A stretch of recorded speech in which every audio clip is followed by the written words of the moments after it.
కార్తీక మాసానికి సమానమైన మరొక మాసం, సత్యయుగానికి తులతూగే వేరొక యుగం, వేదాలకు సమానమైన శాస్త్రం, గంగానదికి సాటి వచ్చే వేరే నది లేవన్నది ఈ శ్లోక భావన. అంత పవిత్రమైన కార్తీక మాసంలో గంగా స్నానం చేసి విశ్వేశ్వరునికి దీపారాధన చేసి దర్శించిన వారికి తప్పకుండా ముక్తి లభిస్తుంది. కార్తీక మాసంలో గంగా స్నానం, దీపారాధన వల్ల కలిగే లాభాలేంటో ఇప్పుడు చూద్దాం. కార్తీక మాసంలో శివకేశవులను ఒకే రూపంగా భావించి పూజిస్తారు.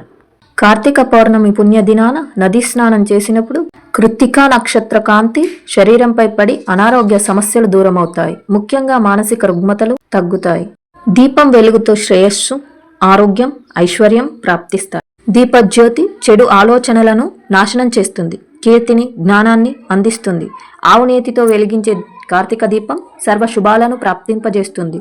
ఆకాశంలో కార్తీక దీపాన్ని ఉంచడం వల్ల పితృదేవతలు తృప్తి చెందుతారు. ప్రతినిత్యం దీపం వెలిగించాలి. కొన్నిసార్లు విఘ్నం కలిగితే దాన్ని భర్తీ చేసేందుకు కార్తీక పౌర్ణమి రోజున 365 ఒత్తుల దీపాన్ని వెలిగించడం ఆనవాయితీ. దీపం ప్రమిదలో బ్రహ్మ, విష్ణు, మహేశ్వరులు ఉంటారు. దీపం పరమాత్మ స్వరూపం, జ్ఞానానికి చిహ్నం. అజ్ఞానాన్ని జ్ఞానం తరిమికొట్టినట్టు దీపజ్యోతి అజ్ఞానం అనే అంధకారాన్ని పారదోలుతుంది. దీపారాధన భక్తి ముక్తిదాయకం.